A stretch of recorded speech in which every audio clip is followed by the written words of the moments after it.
Hi, I'm Eric LeClaire. Today we're going to guide you through the install process. Let's get started.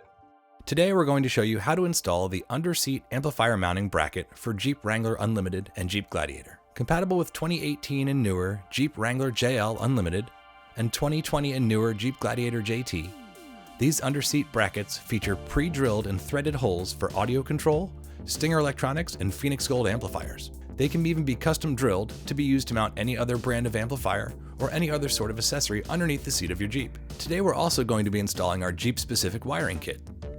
These are available in 4-gauge and 8-gauge kits, both of which include all the wiring and connectors you need to connect the aftermarket amplifier to the vehicle's electrical system.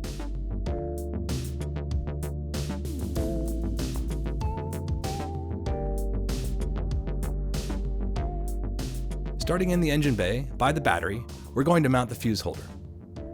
The kit includes an M6x25 bolt that fits in this factory threaded hole on the passenger side fender. Simply align the mounting plate and pass the bolt through it, then thread it in until it's tight. Remove the top cover of the fuse holder and set it aside for later. Align the mounting holes in the fuse holder to the plate and install the 2 supplied Phillips screws.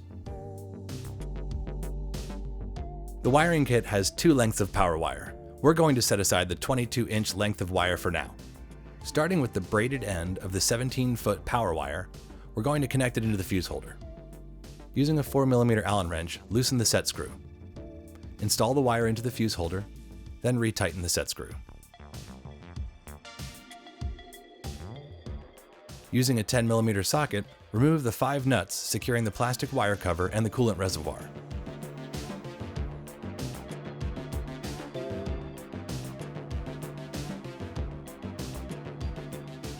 Using a flat blade screwdriver, release the locking tabs along the top edge of the wire cover. Work your way across the engine bay to the driver's side.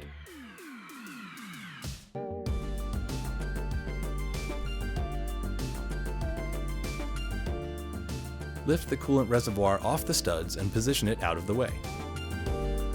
Starting at the fuse holder, route the power wire inside the wire cover all the way to the driver's side.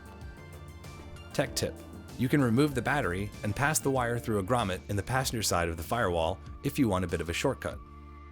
At the driver's side of the engine bay, remove the plastic insert located right next to the brake booster. This plastic insert is missing in our particular Jeep. Drill a 5/8" hole in the plastic insert and install the supplied rubber grommet. Run the power wire through the grommet and into the vehicle. Then reinstall the plastic insert into the firewall. Remove the plastic trim panel below the steering column.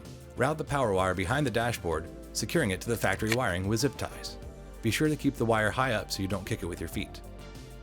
Unsnap and pull back the carpet at the front of the center console on the driver's side. Feed the power wire across to the passenger side.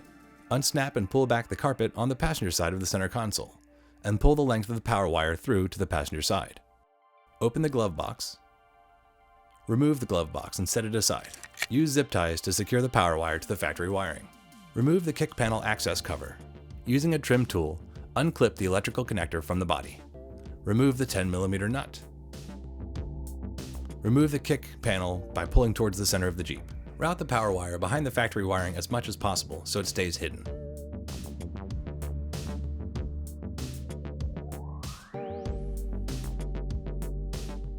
Move the seat to the rear position and unbolt the 2 front seat bolts. Then move the seat to the forward position and remove the 2 rear bolts. At this point, you can remove the seat from the vehicle or simply lean it all the way back to get it out of the way. To remove the seat, tilt it back and disconnect the 2 electrical connectors on the bottom. Unclip the wire harnesses. Do not turn on the ignition or start the vehicle with the yellow airbag connector on the bottom of the seat unplugged, or you will get a fault code. Continue routing the power wire down along the door jamb, finally out underneath the seat through the air vent opening. You'll notice we have our RCA connectors and remote wire already ran through the vehicle, as these are also needed for the amplifier to function. Tuck the end of the carpet under the factory wiring.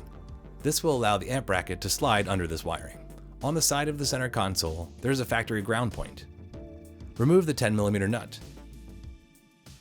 You can clean the ground point with a wire brush to remove any paint. Attach the black 12-inch ground lead and retighten the nut securely. Route the ground wire under the carpet and out the air vent opening.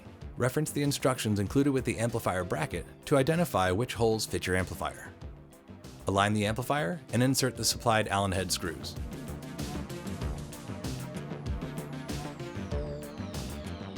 Connect the wiring to the amplifier.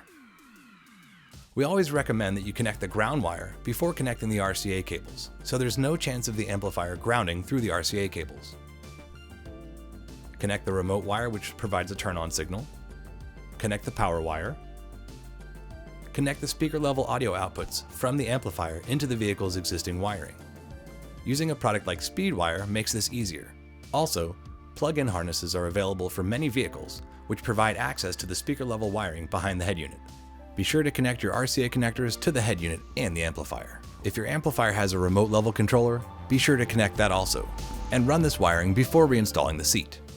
The wiring kit includes a single set of 2-channel RCA cables, which is perfect for adding an amp for subwoofers. If you're adding an amplifier with more than 2 channels, you'll need to purchase and install additional RCA cables. The other end of the RCA cables connect into the back of the aftermarket head unit. If your Jeep has a factory head unit, then a signal device may be needed, like a PAC Amp Pro or an audio-controlled DSP. Once all the amplifier connections are made and settings are adjusted, align the rear of the mounting plate with the rear seat bolt holes. Then reinstall the seat and the seat bolts.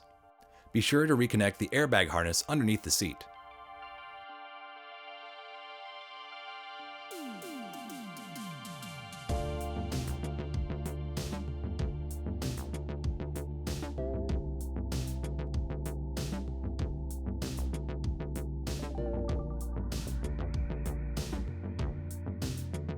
Now back in the engine bay, we're going to connect the fuse holder to the battery. Using a 4mm Allen wrench, securely connect the ferrule end of the 22-inch fuse to battery cable to the right side of the fuse holder. Remove the 10mm bolt on the positive battery terminal. Install the eyelet on the terminal stud, and reinstall the 10mm nut and secure it tightly. Loosen the 4mm set screw, install the fuse, and retighten the 4mm screws.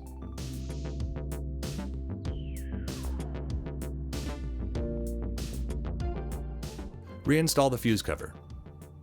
Be sure to snap close the factory wiring channel and reinstall the coolant reservoir and the 5 nuts. This completes our installation video. We hope you found it helpful. Thanks for watching.